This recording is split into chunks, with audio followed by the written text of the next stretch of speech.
Meu nome é Massi. Aos 34 anos, nunca imaginei que ouviria essas palavras da minha mãe.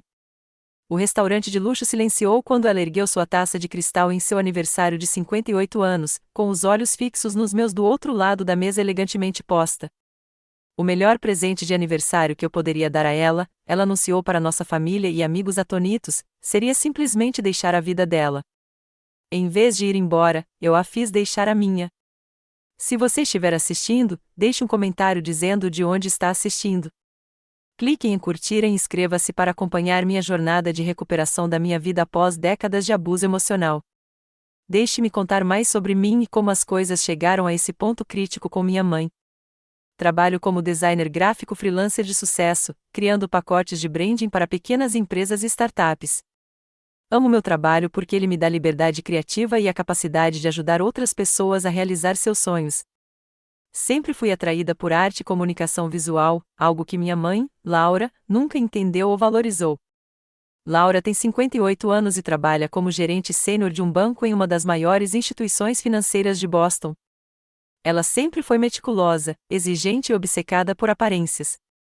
Quando eu era criança, nossa casa precisava estar impecável sempre que alguém a visitasse. Minhas roupas tinham que estar impecavelmente passadas, e esperava-se que eu tirasse nota máxima em todas as matérias. Nada menos que a perfeição era aceitável aos olhos dela. Meu pai morreu quando eu tinha 12 anos. Ele era um homem gentil e bondoso que equilibrava a personalidade rígida da minha mãe. Ele trabalhava como arquiteto e sempre incentivou meus talentos artísticos.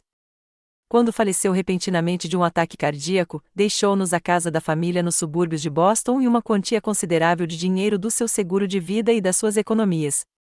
Isso deveria ter proporcionado segurança financeira, mas, em vez disso, tornou-se mais uma ferramenta de controle para minha mãe. Depois que meu pai morreu, minha mãe se tornou ainda mais controladora.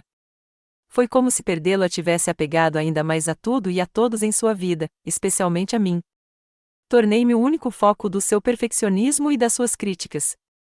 Ainda me lembro de como ela controlava todos os aspectos da minha adolescência. Eu não conseguia ir a festas do pijama sem ser questionada exaustivamente.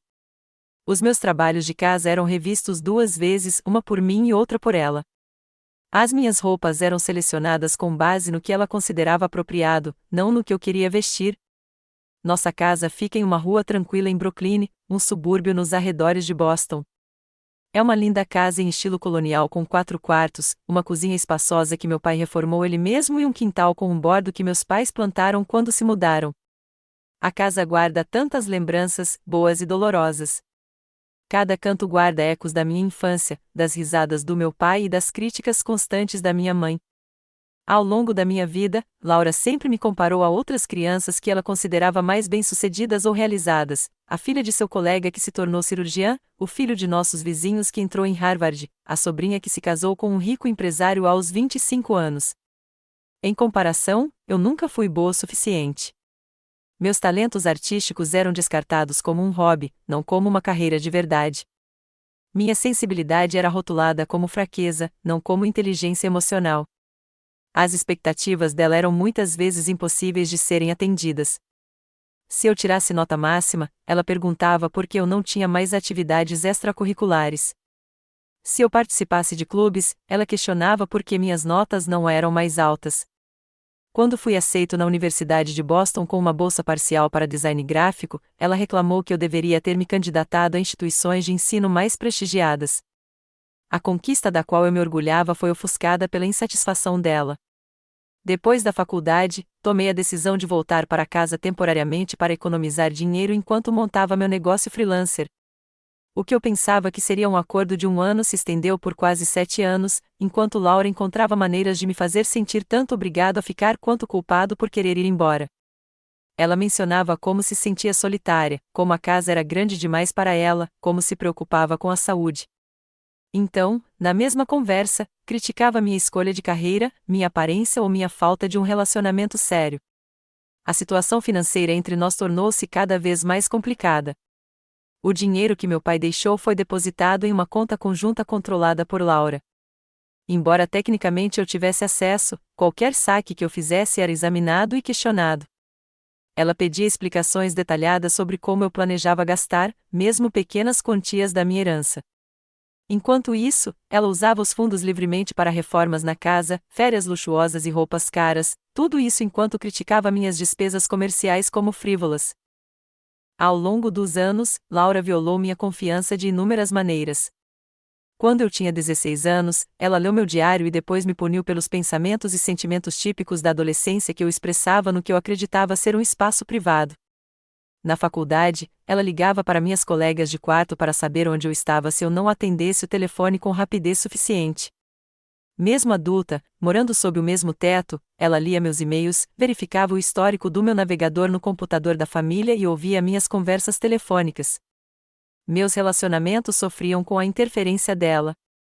Qualquer amigo que ela desaprovasse era tratado com frieza quando o visitava. Qualquer parceiro romântico em potencial era examinado e considerado inadequado. Ela fazia comentários mordazes sobre a educação, as perspectivas de carreira ou a história familiar deles, muitas vezes sem que eles ouvissem. Vários relacionamentos promissores terminaram por causa do comportamento dela, com o namorado me dizendo que simplesmente não conseguia lidar com o estresse de lidar com o meu relacionamento com minha mãe. Apesar de tudo, continuei tentando conquistar a aprovação dela, para ser bom o suficiente aos seus olhos. Alcancei o sucesso na minha carreira apesar das suas previsões de fracasso. Mantive amizades apesar da sua interferência. Construí uma vida para mim vivendo sob a sombra do seu julgamento. Mas as críticas constantes me desgastaram ano após ano, corroendo minha autoconfiança e me fazendo questionar minhas próprias percepções e decisões até aquele jantar de aniversário, quando tudo finalmente ficou claro.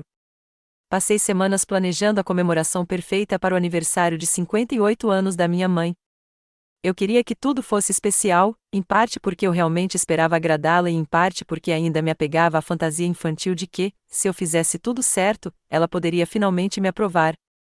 Reservei uma sala de jantar privativa no Sorellina, um dos restaurantes italianos mais exclusivos de Boston e seu lugar favorito para ocasiões especiais. Selecionei pessoalmente o cardápio, garantindo que todos os seus pratos favoritos fossem servidos: presunto cru com figos e balsâmico curado como entrada, risoto de cogumelos selvagens como entrada e ossobuco com risoto de açafrão como prato principal. Passei horas ao telefone com a confeiteira, criando um bolo de aniversário personalizado, uma delicada torta de avelã com decoração folheada a ouro que custou mais de $200. Nenhum detalhe foi esquecido. Como presente, economizei meses para comprar uma pulseira de diamantes da Tiffany's. Custou quase $6.000, dinheiro que eu havia reservado para a entrada do meu próprio apartamento. Mas me convenci de que o sacrifício valeria a pena, se de alguma forma pudesse preencher a lacuna entre nós. Mandei embrulhar o presente na caixa azul Tiffany, com um cartão escrito à mão expressando o quanto ela significava para mim. Convidei 15 de seus amigos e familiares mais próximos. Sua irmã Susan veio de Chicago. Sua melhor amiga Diane veio, apesar de estar se recuperando de uma cirurgia no joelho. Seus colegas do banco compareceram, além de vizinhos que ela conhecia há décadas. Todos que eram importantes para ela estavam lá, o que tornou o ocorrido ainda mais devastador. A noite começou maravilhosamente. Os funcionários do restaurante foram atenciosos, a comida estava deliciosa e Laura parecia genuinamente feliz. Ela sorriu mais do que eu já tinha visto em anos, rindo das histórias que seus amigos compartilhavam e aceitando elogios graciosamente. Por algumas horas esperançosas, me permiti acreditar que este aniversário poderia marcar uma virada em nosso relacionamento, que o carinho que ela demonstrava com seus amigos poderia finalmente se estender a mim também. Na hora dos brindes, cada convidado se levantou e compartilhou uma lembrança ou uma palavra gentil sobre Laura. Seu chefe elogiou sua ética de trabalho e atenção aos detalhes. Sua irmã relembrou suas aventuras de infância. Sua amiga Diane agradeceu pelo apoio nos momentos difíceis. O ambiente era acolhedor e festivo, repleto de afeto genuíno. Então foi a vez de Laura falar. Ela se levantou, elegante no vestido azul marinho que eu a ajudara a escolher, com brincos de diamante brilhando à luz suave do restaurante. Agradeceu a todos pela presença, expressando sua gratidão pela amizade e apoio. Mencionou como se sentia abençoada por ter pessoas tão maravilhosas em sua vida. Então ela fez uma pausa, girou o vinho na taça e olhou diretamente para mim. Sabe qual seria o melhor presente de aniversário? Disse ela, sua voz ecoando claramente pelo ambiente repentinamente silencioso. Se a Márcia finalmente saísse da minha vida. O silêncio que se seguiu foi absoluto. Garfos congelaram a meio caminho das bocas. Copos pararam de tilintar. Foi como se alguém tivesse pressionado o botão de pausa durante toda a noite. Senti o sangue subir ao meu rosto enquanto 15 pares de olhos se alternavam entre mim e minha mãe. Meu coração batia tão forte que eu tinha certeza de que todos podiam ouvir. Laura continuou, aparentemente alheia ao choque que havia causado. Por 34 anos, eu a vi fazer uma escolha decepcionante atrás da outra, sua carreira medíocre como uma suposta designer, sua incapacidade de encontrar um marido adequado ou me dar netos, a maneira como ela continua a depender de mim financeira e emocionalmente em vez de se sustentar sozinha como uma adulta de verdade. Cada palavra era como um golpe físico. Eu não conseguia respirar. Não conseguia me mexer. Só conseguia ficar ali sentado, imobilizado pelo seu olhar e pelas suas palavras enquanto ela sistematicamente desmantelava toda a minha existência na frente de todos que eu conhecia. Uma de suas amigas, Patrícia, tentou rir da situação. Ah, Laura, você não está falando sério. Você só está brincando depois de tanto vinho. Minha mãe tomou um gole deliberado do copo e respondeu: nunca falei tão sério na minha vida. Às vezes, a verdade precisa ser dita. Já carreguei esse fardo por tempo demais. A temperatura do ambiente pareceu cair 20 graus. Os convidados se remexeram desconfortavelmente nas cadeiras, evitando contato visual com nós dois. O garçom, que se aproximara com o café, retirou-se rapidamente. O lindo bolo permanecia esquecido em seu suporte de prata. Senti ondas simultâneas de humilhação, raiva e tristeza avassaladora. Minha garganta se fechou, impossibilitando qualquer defesa ou reação. As lágrimas ameaçavam rolar, mas me recusei a chorar na frente daquelas pessoas, recusei-me a dar à minha mãe a satisfação de me ver desmoronar. A noite se desfez depois disso. Os clientes inventaram desculpas esfarrapadas para irem embora mais cedo. Os funcionários do restaurante se apressaram em embalar o bolo que não tinham comido e trazer os casacos. Ninguém sabia o que me dizer, embora alguns apertassem minha mão ou me dessem tapinhas no ombro com simpatia ao saírem. Em 30 minutos, o salão privativo, que antes estava repleto de comemorações, estava quase vazio. A viagem para casa foi feita em completo silêncio. Laura sentou-se no banco do passageiro, checando o celular de vez em quando, como se nada de anormal tivesse acontecido. Agarrei o volante com tanta força que meus dedos ficaram brancos, concentrando toda a minha energia em chegar em casa sem desabar. Quando chegamos, ela foi direto para o quarto sem dizer mais nada, deixando-me sozinho na cozinha com os restos do seu bolo de aniversário e o peso da sua rejeição pública esmagando meu peito. O sono me escapou naquela noite. Deitei-me no meu quarto de infância, olhando para o teto, as palavras da minha mãe ecoando sem parar na minha mente. Por mais dolorosa que tenha sido a sua declaração de aniversário, foi apenas o ápice de uma vida inteira de momentos semelhantes, cada um deles um tijolo no muro que ela construiu entre nós. Lembrei-me do dia da minha formatura na faculdade. Eu havia me formado com distinção em design gráfico, conseguindo um estágio de prestígio antes mesmo de muitos dos meus colegas começarem a procurar emprego. Enquanto as famílias se reuniam no gramado para tirar fotos, outros pais abraçavam os filhos, expressando orgulho e entusiasmo pelo futuro deles. Quando encontrei minha mãe no meio da multidão, suas primeiras palavras foram: esse diploma inútil em artes vai deixar vocês desempregados e morando na minha casa para sempre. Ela nem queria uma foto juntos. Há 3 anos, consegui meu maior cliente até então, uma startup de tecnologia que me contratou para criar toda a identidade visual da sua marca. O projeto dobrou minha renda anual e foi destaque em uma revista de design. Quando mostrei o artigo para minha mãe, na esperança de finalmente receber algum reconhecimento pelo meu sucesso, ela deu uma olhada rápida e disse: que sorte! Eles provavelmente não tinham condições de pagar uma agência de verdade. Então, mudou de assunto para a filha de uma amiga, que acabará de se tornar sócia de um escritório de advocacia. Depois, havia Jason, o engenheiro arquitetônico com quem namorei por quase 2 anos. Ele era gentil, inteligente e me tratava com respeito e carinho. Achei que ele poderia ser o cara, até a noite em que ele veio jantar em nossa casa. Laura passou a noite inteira minando sutilmente, questionando suas perspectivas de carreira e fazendo comentários velados sobre sua origem modesta. Quando ele foi ao banheiro, ela sibilou para mim, dizendo que eu poderia me sair melhor, que ele claramente não era bom o suficiente para a filha dela. 2 semanas depois, Jason terminou o relacionamento, dizendo que não conseguia ver um futuro com alguém cuja família jamais o aceitaria. Cerca de 2 anos antes do incidente do meu aniversário, finalmente procurei ajuda profissional. Meu terapeuta, Dr. Lawson, me ajudou a reconhecer os padrões de abuso emocional e controle que caracterizaram meu relacionamento com minha mãe ao longo da vida.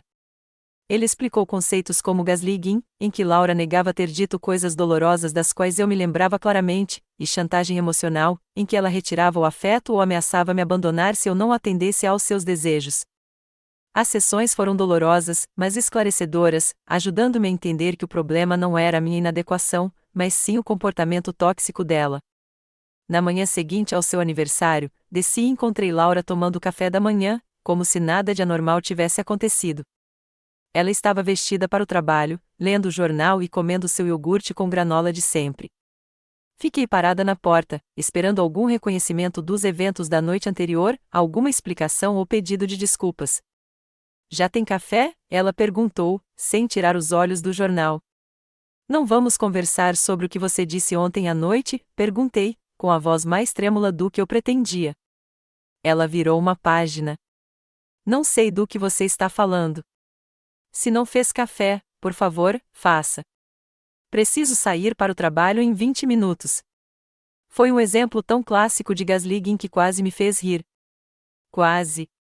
Em vez disso, me virei e saí de casa sem dizer mais nada, dirigindo sem rumo até me encontrar estacionada em frente ao prédio da minha amiga Nicole. Nicole e eu éramos amigas desde a faculdade. Ela presenciou o comportamento de Laura em primeira mão ao longo dos anos e sempre foi um porto seguro quando as coisas em casa se tornavam insuportáveis. Ela também era advogada de direito de família, o que se mostrou inestimável nas semanas seguintes. Enquanto tomávamos um café forte na mesa da cozinha, contei-lhe toda a história do jantar de aniversário. Nicole ouviu sem interromper, com uma expressão cada vez mais preocupada. Isso é mais do que tóxico, Massi, disse ela quando terminei. É abuso emocional, pura e simplesmente, e está na hora de você cair fora. Eu sei, admiti. Eu sabia há muito tempo, mas a casa. A casa que seu pai deixou para vocês duas, Nicole me lembrou. A casa que, de acordo com os documentos que você me mostrou ano passado, se torna exclusivamente sua se qualquer uma de vocês decidir sair definitivamente. Seu pai garantiu que você sempre teria um lar, mas... Ela tinha razão. Meu pai fora sábio o suficiente para incluir essa cláusula em seu testamento, talvez pressentindo que o relacionamento entre mim e minha mãe poderia se deteriorar após sua morte. Eu nunca havia considerado seriamente aplicá-la, sempre esperando que as coisas melhorassem naturalmente. Essa esperança havia morrido em Sorelina na noite anterior. Nicole me ajudou a acessar meu aplicativo bancário, onde descobrimos algo alarmante. Laura havia transferido $15.000 da nossa conta conjunta para a conta pessoal dela naquela manhã. Não era a primeira vez que ela transferia dinheiro sem me avisar, mas era a maior quantia até então. Ela está se preparando para alguma coisa, disse Nicole, sombria. Não é uma coincidência. À medida que conversávamos mais, um plano começou a tomar forma. Laura havia declarado explicitamente que me queria fora da vida dela. Mas, legalmente, financeiramente e moralmente, eu não era quem deveria sair. A casa era parcialmente minha por herança. Meu negócio estava estabelecido em Boston. Meus poucos amigos próximos eram próximos. Você não precisa ser a pessoa que vai embora, disse Nicole, ecoando meus pensamentos. Ela disse que quer que você vá embora. Tudo bem. Mas isso não significa que você precise ir a lugar nenhum.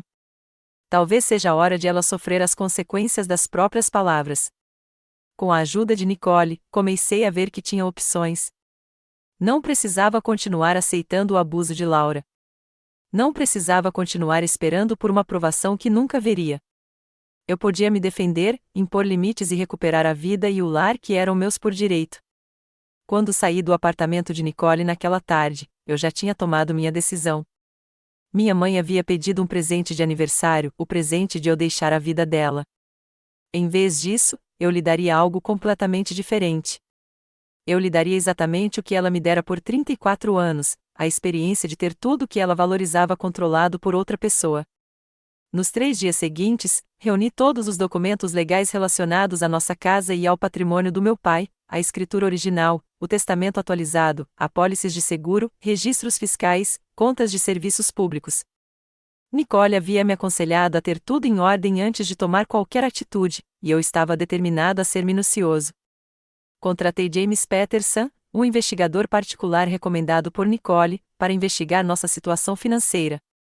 Eu precisava saber exatamente quais bens tínhamos em comum, o que pertencia exclusivamente a mim e o que Laura poderia ter escondido ao longo dos anos. James foi discreto, eficiente e revelou mais do que eu esperava. Em uma semana, ele apresentou documentação mostrando que Laura havia sacado mais de $100.000 da nossa conta conjunta nos últimos 3 anos, dinheiro que era, em parte, herança do meu pai, retirado sem meu conhecimento ou consentimento. Ela o usou para investir em ações, tirar férias luxuosas que alegava serem relacionadas ao trabalho e reformar partes da casa sem me consultar. De posse dessas informações, fui ao nosso banco e bloqueei a conta conjunta.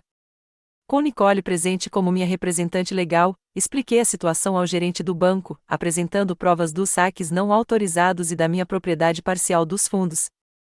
O gerente se mostrou compreensivo, principalmente quando Nicole apontou as potenciais consequências legais para o banco caso permitissem o acesso não autorizado contínuo aos fundos herdados. Então, abri uma nova conta apenas em meu nome e transferi meus ganhos do meu negócio freelancer para ela.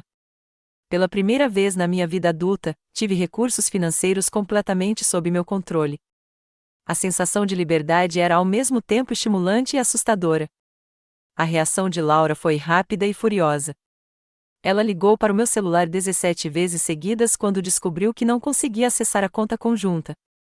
Deixei as ligações caírem na caixa postal, ouvindo depois suas mensagens cada vez mais raivosas. "O que você pensa que está fazendo?" ela perguntou na primeira mensagem. Na 10ª, ela ameaçou entrar com uma ação judicial. Na 15ª, sua voz assumiu um tom magoado, perguntando como eu pude fazer aquilo com a minha própria mãe. A manipulação era tão transparente agora que eu conseguia identificá-la, mas ainda assim algo me retorcia no peito ao ouvi-la. Esperei até saber que Laura estaria no trabalho no dia seguinte. Então, chamei um chaveiro e mandei trocar todas as fechaduras da casa. O chaveiro hesitou inicialmente quando expliquei a situação, mas a escritura com meu nome e o histórico documentado de abuso financeiro foram suficientes para convencê-lo a prosseguir.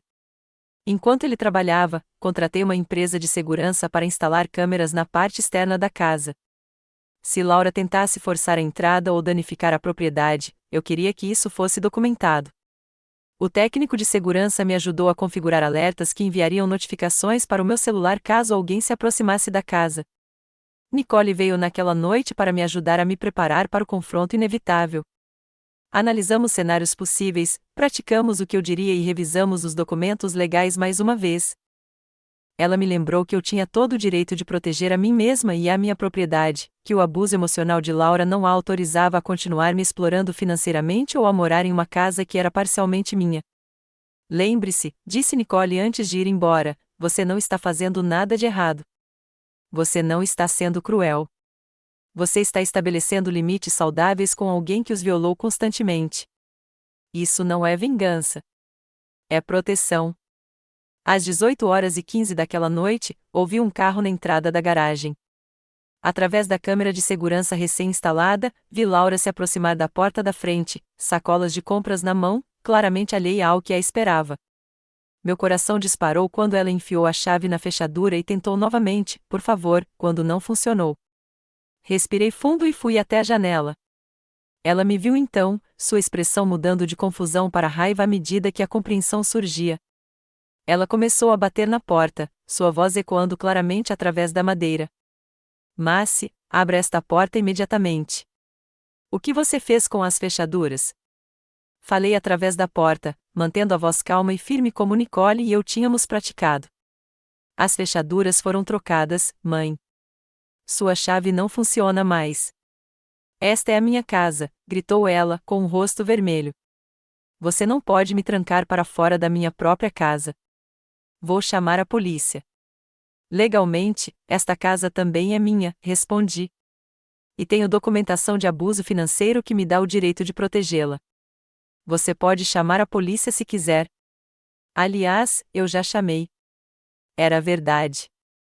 Nicole sugeriu que eu contatasse a polícia preventivamente, explicando a situação e pedindo que anotassem no sistema que poderia haver uma ligação do meu endereço.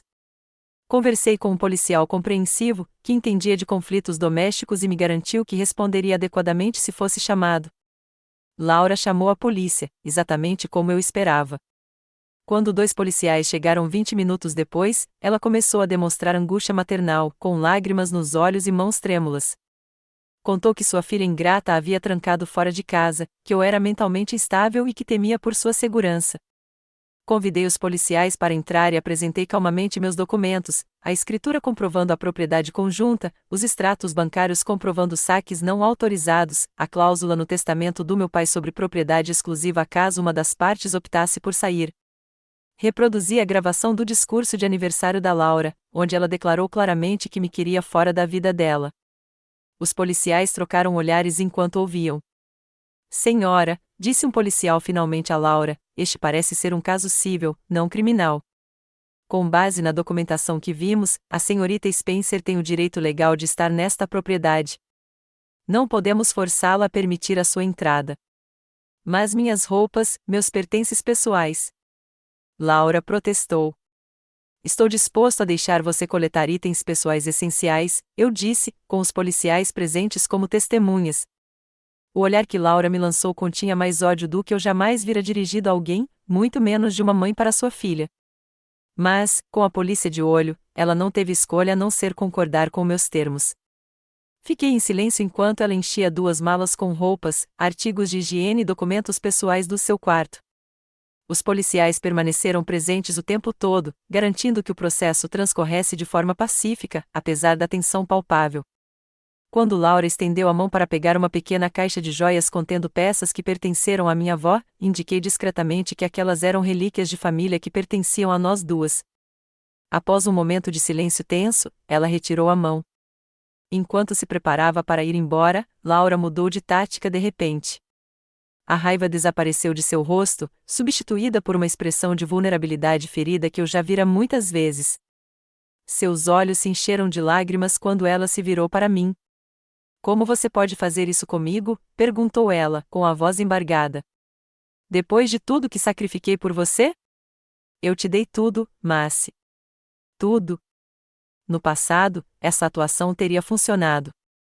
Eu teria sucumbido ao peso da culpa, pedido desculpas e cedido a tudo que ela quisesse. Mas agora, eu me lembrava das palavras dela no restaurante, ditas clara e deliberadamente diante de testemunhas. O melhor presente de aniversário seria se eu saísse da sua vida, eu disse baixinho. Estou lhe dando o que você pediu. Você me queria fora da sua vida. Em vez disso, estou removendo você da minha. Você pode entrar em contato comigo através da Nicole a partir de agora. Ela cuidará de toda a comunicação como minha advogada. Os policiais escoltaram Laura até o carro. Pela janela, observei-a se afastar, com as lanternas traseiras desaparecendo na rua. Pela primeira vez na minha vida adulta, eu estava realmente sozinho em casa. O silêncio parecia uma bênção e um desafio. O que eu faria com essa liberdade recém-descoberta? Quem eu me tornaria sem o peso constante da desaprovação dela? Eu ainda não sabia, mas finalmente estava livre para descobrir. Laura fez check-in no Marriott no centro da cidade, fato que descobri por meio de sua irmã, Susan, que ligou no dia seguinte para me repreender por ter jogado minha mãe na rua. Ouvi calmamente as acusações de Susan e expliquei exatamente o que havia acontecido no jantar de aniversário e nos anos que o antecederam. O tom de Susan mudou um pouco quando reproduzi a gravação do discurso de Laura, mas a lealdade familiar era profunda. Ela encerrou a ligação dizendo que esperava que eu caísse em si logo. Em poucos dias, descobri que Laura havia lançado uma campanha sistemática para manchar minha reputação e me pressionar a recuar. Ela contatou familiares, amigos em comum e até alguns dos meus clientes com histórias sobre meu colapso mental e como eu a havia despejado cruelmente. Segundo sua narrativa, eu havia me tornado instável, possivelmente devido ao uso de drogas ou a um transtorno de personalidade, e havia inventado acusações contra ela para roubar sua casa. Vários parentes ligaram para expressar preocupação com a minha saúde mental. Meu primo Thomas, de quem sempre fui próximo, perguntou se eu precisava conversar com alguém profissional. Meu tio Robert sugeriu que eu estava passando por uma crise de meia-idade aos 34 anos. Cada conversa exigia explicações pacientes e, em alguns casos, o compartilhamento de evidências do comportamento de Laura, que eu preferiria manter em sigilo. A situação piorou quando Laura começou a entrar em contato com meus clientes. Como freelancer, minha reputação era tudo. Quando ela entrou em contato com o diretor de marketing da Horizon Tech, uma das minhas maiores contas, sugerindo que meus problemas pessoais poderiam afetar minha confiabilidade no trabalho, eles suspenderam nosso próximo projeto, aguardando a resolução de problemas pessoais. Foi um golpe financeiro significativo em um momento em que eu já estava lidando com estresse jurídico e emocional. Outros 3 clientes se distanciaram após receberem ligações ou e-mails semelhantes. Um deles mencionou especificamente não querer se envolver em dramas familiares. Meu negócio cuidadosamente construído estava sofrendo, e com ele, minha estabilidade financeira. Houve momentos em que a pressão foi tão intensa que pensei em ceder, permitindo que Laura voltasse para casa e para minha vida, só para acabar com o pesadelo. Em um momento particularmente difícil, me vi procurando online por grupos de apoio relacionados a distanciamento familiar e abuso emocional. Foi assim que encontrei o fórum Ancorando-se de Pais Tóxicos e, através dele, a Olivia. Ela havia passado por uma situação semelhante com a mãe 3 anos antes e entendia exatamente o que eu estava passando. Nosso primeiro bate-papo por vídeo durou 4 horas, com a Olivia ouvindo, validando minhas experiências e oferecendo conselhos práticos baseados em sua própria jornada. A campanha de difamação é um clássico, ela me disse. Minha mãe fez a mesma coisa.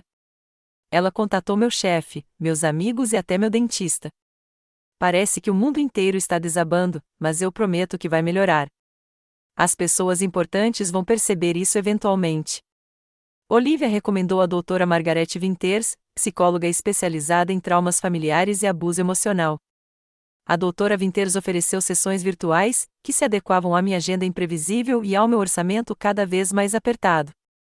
Desde o primeiro encontro, me senti compreendida como nunca antes. Ela me ajudou a reconhecer os padrões de abuso que eu havia normalizado ao longo da vida e a desenvolver estratégias para manter os limites, apesar da pressão crescente. O que você está vivenciando agora é uma explosão de extinção, explicou a doutora Winters durante uma sessão. Quando uma pessoa perde o controle sobre alguém que manipulou por anos, muitas vezes intensifica drasticamente seu comportamento antes de desistir. Sua mãe está fazendo de tudo porque sente que está perdendo o poder sobre você. Enquanto isso, Laura havia contratado Frank Wilson, um advogado de família agressivo, conhecido por sua abordagem confrontacional. Nicole recebeu uma longa carta descrevendo a intenção de Laura de me processar por despejo injusto, sofrimento emocional e danos financeiros. A carta retratava Laura como uma mãe dedicada, surpreendida pelo comportamento irracional da filha, e exigia seu retorno imediato à casa da família. Nicole me garantiu que as alegações eram legalmente duvidosas, mas respondê-las ainda exigiria tempo e dinheiro. Apresentamos uma resposta detalhada com provas da apropriação indébita financeira e do abuso emocional de Laura. O vai e vem jurídico adicionou mais uma camada de estresse a uma situação já difícil. Então, James Patterson, o investigador particular, fez uma descoberta significativa. Laura tinha uma conta bancária secreta contendo mais de $250 mil. Com base nas datas de transferência, grande parte parecia ser dinheiro que ela havia transferido gradualmente de nossa conta conjunta ao longo da última década. Era substancialmente mais do que os $100 mil que havíamos descoberto inicialmente e fornecia evidências concretas de fraude financeira de longo prazo. Isso muda tudo, disse Nicole quando revisamos as conclusões. Não se trata apenas de alguns saques questionáveis. É um roubo sistemático da sua herança. Temos fundamentos para uma reconvenção séria. No momento em que nos preparávamos para usar essas novas informações, Laura voltou a se impor. Ela apareceu no escritório que eu alugava para reuniões com clientes, criando uma cena no saguão. Exigiu em voz alta falar comigo, alegando aos clientes que eu havia roubado seu dinheiro e sua casa. Quando a segurança do prédio pediu que ela saísse, ela se recusou, o que resultou na necessidade de escoltá-la fisicamente para fora do local. Um cliente que testemunhou o incidente ligou posteriormente para rescindir nosso contrato, alegando preocupações com profissionalismo e estabilidade. Os danos financeiros e a reputação estavam aumentando, e Laura não demonstrava sinais de recuar. Naquela noite, após consultar Nicole e o Dr. Winters, entrei com um pedido de medida protetiva temporária contra minha mãe. A documentação era extensa: registros financeiros, a gravação do jantar de aniversário, depoimentos de testemunhas do incidente no escritório e uma avaliação profissional do Dr. Winters sobre o padrão de abuso emocional. O juiz concedeu a ordem, proibindo Laura de se aproximar a menos de 150 metros de mim, da minha casa ou do meu local de trabalho. Quando Laura recebeu a ordem de restrição, ela me ligou, apesar da clara proibição de contato. Não atendi, mas salvei a mensagem de voz, onde ela oscilava entre a raiva e os apelos chorosos. Você vai se arrepender, disse ela em certo momento. Ninguém me trata assim e sai impune. Eu te criei, e posso te destruir com a mesma facilidade. A doutora Winters me ajudou a entender a mensagem de voz como ela realmente era, a confirmação final de que eu havia tomado a decisão certa.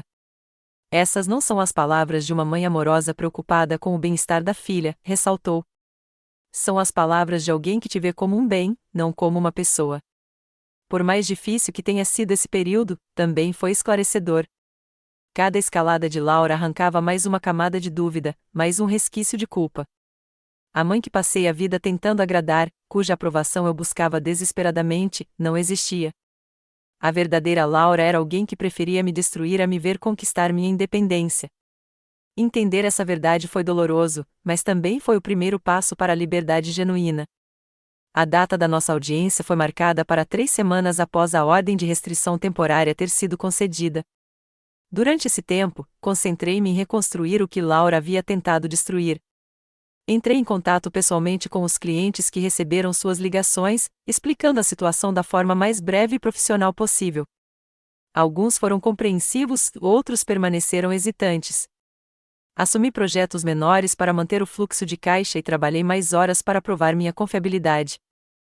Nicole me ajudou a me preparar extensivamente para a audiência. Organizamos toda a documentação em ordem cronológica, ensaiamos meu depoimento e discutimos possíveis perguntas do advogado de Laura. Ela trouxe um colega com experiência em casos de abuso financeiro para fortalecer nossa abordagem. O objetivo não era apenas manter a ordem de restrição, mas também estabelecer legalmente meu direito à casa e buscar a restituição dos fundos desviados. Na manhã da audiência, cheguei ao tribunal uma hora mais cedo, vestindo um terno azul marinho conservador e com poucas joias.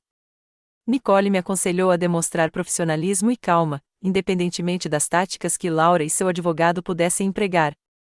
Por dentro, eu estava uma pilha de nervos, mas estava determinada a manter a compostura.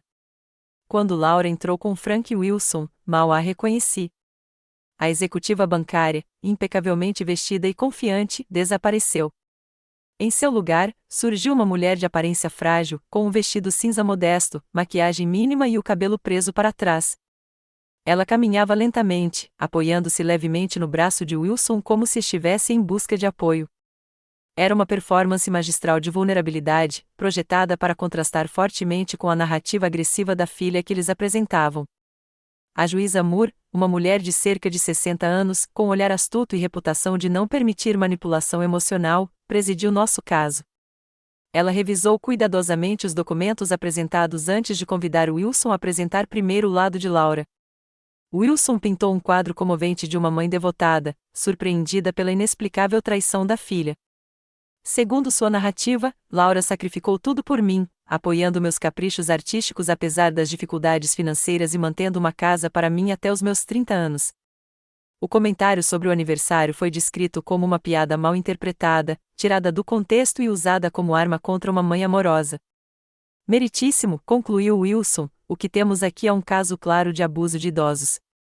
A senhorita Spencer removeu à força sua mãe de 58 anos de sua própria casa, cortou acesso aos fundos conjuntos para os quais Laura Spencer contribuía principalmente e fabricou alegações de abuso para justificar esse comportamento inconcebível. Solicitamos ao tribunal que restitua imediatamente à senhora Spencer seu domicílio e o acesso aos seus recursos financeiros. Quando chegou a vez de Nicole, ela desmantelou metodicamente essa narrativa. Apresentou a escritura comprovando a intenção do meu pai de propriedade conjunta, com cláusulas de propriedade exclusiva caso qualquer uma das partes decidisse sair.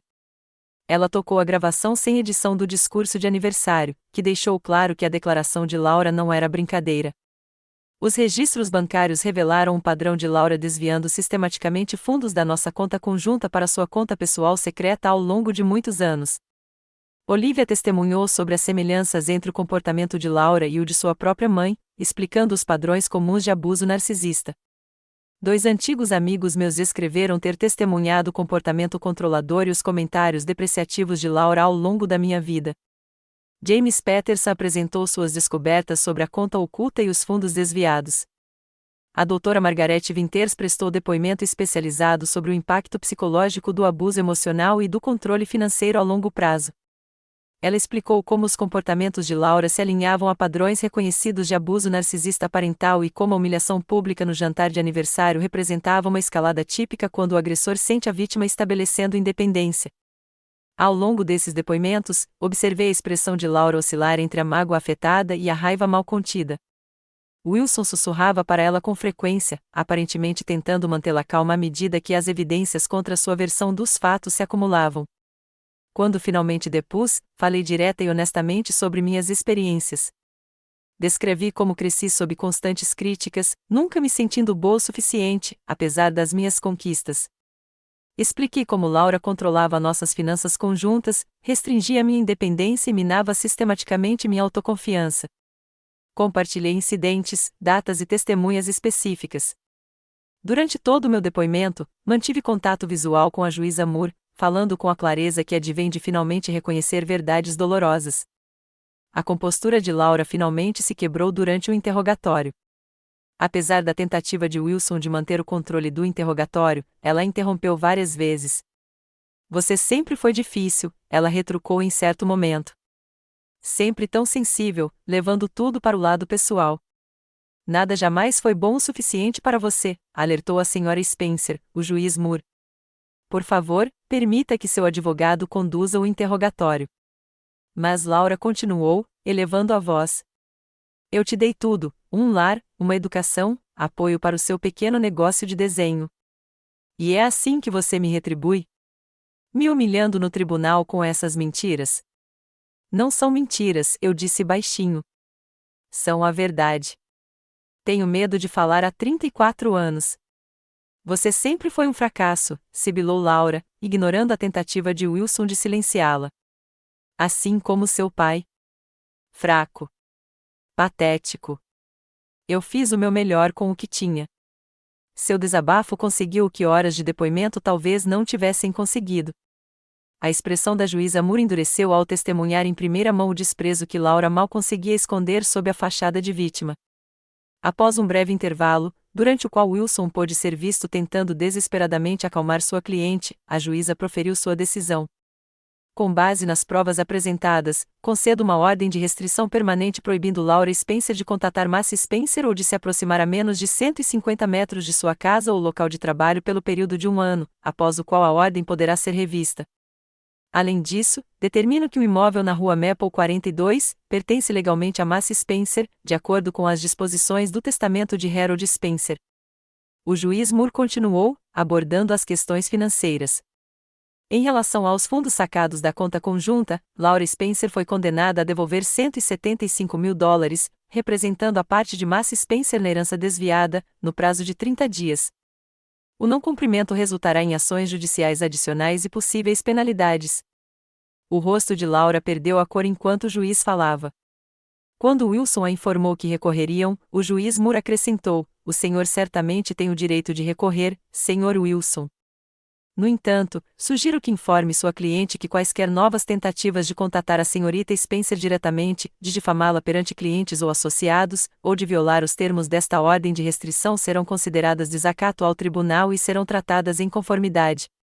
Ao sairmos do tribunal, Laura nos alcançou no corredor, ignorando a ordem de restrição emitida minutos antes. Wilson tentou puxá-la de volta, mas ela se livrou da mão dele. Isso não acabou, disse ela, em voz baixa e intensa. Você acha que venceu, mas não tem ideia do que fez.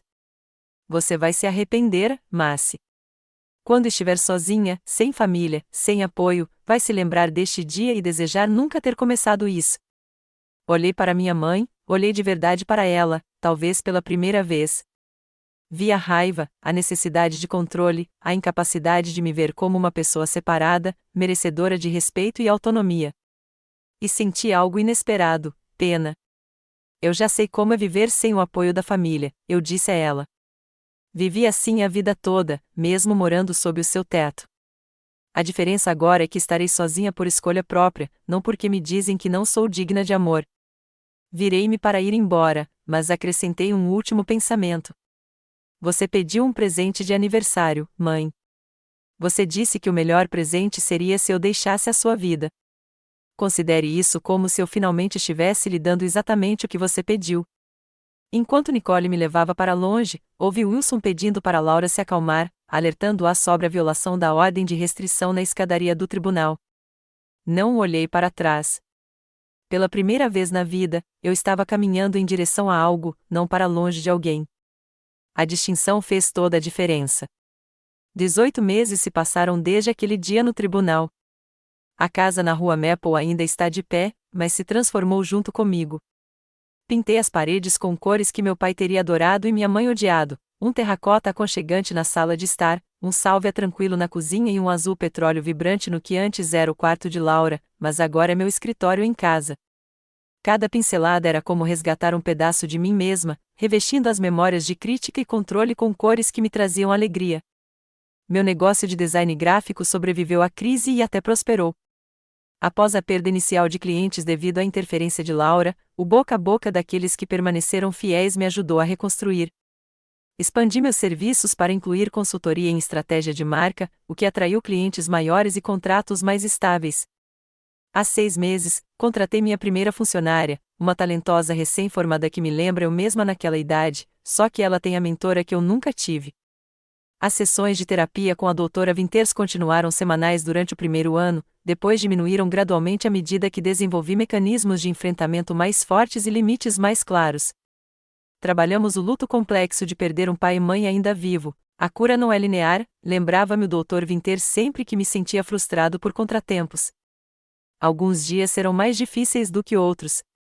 O objetivo não é nunca sentir dor por essa perda, mas entender que a dor não significa que você fez a escolha errada.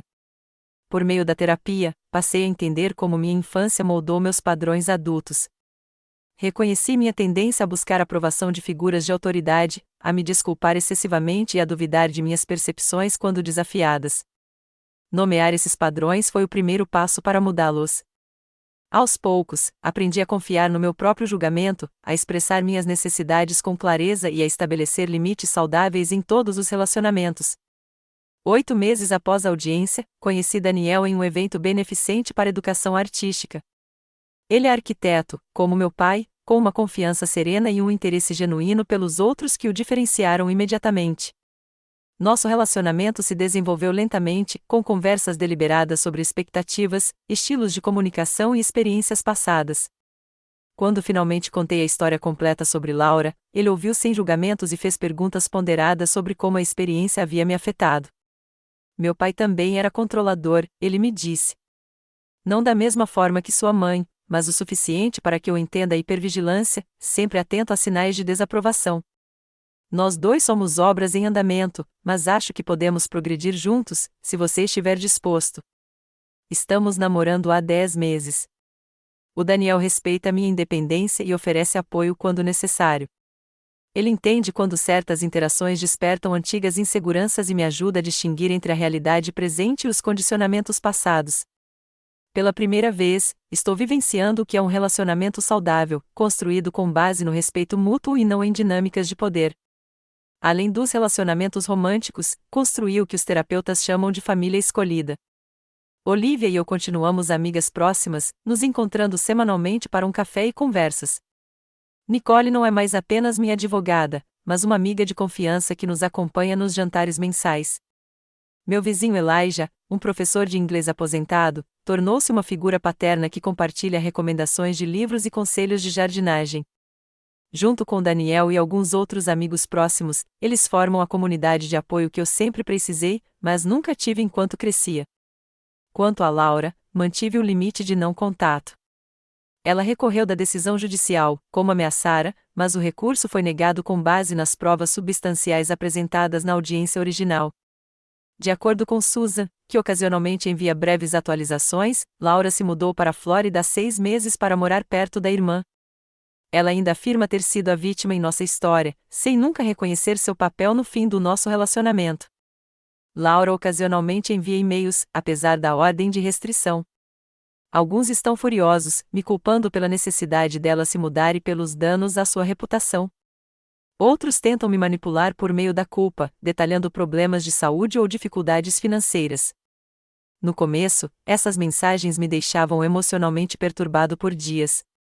Agora, eu as encaminho para o meu advogado sem ler além do assunto e continuo meu dia sem ser afetado. A lição mais profunda que aprendi nessa jornada dolorosa é sobre a natureza do amor em si. O amor verdadeiro, seja parental ou não, não se trata de controlar ou moldar alguém para atender às suas expectativas. Trata-se de ver a outra pessoa como ela realmente é e apoiar sua autonomia e crescimento. Minha mãe nunca me amou dessa forma. Ela adorava a ideia de ter uma filha que pudesse moldar como um reflexo de si mesma. Mas ela nunca viu ou aceitou a pessoa real que eu sou. Também aprendi sobre a necessidade de me amar o suficiente para me afastar de relacionamentos que me prejudicam em vez de enriquecer. Durante anos, continuei porque acreditava que a obrigação familiar superava o bem-estar pessoal. Agora entendo que nenhum relacionamento, nem mesmo com um dos pais, justifica o abuso emocional contínuo. Às vezes, a coisa mais amorosa que você pode fazer por si mesmo é abandonar a esperança de que pessoas tóxicas mudem e, em vez disso, focar em construir uma vida repleta de conexões genuínas. A jornada de reconstrução após o afastamento familiar não é fácil. Há feriados que parecem mais vazios, marcos da vida sem as testemunhas que você esperava ter e, ocasionalmente, perguntas bem intencionadas sobre a família que reabrem feridas em processo de cura. Mas também há liberdade. Liberdade para se tornar a pessoa que você nasceu para ser sem críticas constantes. Liberdade para criar novas tradições e relacionamentos baseados no respeito mútuo. E, para mim, liberdade para definir família pelo amor e pelo comportamento, em vez de apenas pelo sangue. Se você está assistindo a isso e lutando contra um relacionamento familiar tóxico, saiba que não está sozinho. A decisão de estabelecer limites, seja uma distância temporária ou um afastamento permanente, é profundamente pessoal e frequentemente mal compreendida pelos outros. Só você conhece a história completa do seu relacionamento e só você pode decidir qual nível de contato é saudável para você. Você já teve que tomar uma decisão difícil para proteger seu bem-estar, sem que os outros entendessem? Compartilhe sua experiência nos comentários abaixo. Às vezes, saber que outros trilharam um caminho semelhante pode ser a validação necessária para confiarmos em nossa própria jornada. E se esta história ressoou com você, curta e inscreva-se para ajudar outras pessoas a encontrarem o caminho para relacionamentos mais saudáveis e autoaceitação. Obrigada por testemunhar minha história, e que você encontre coragem para escrever o seu próprio final, seja lá o que isso signifique para você.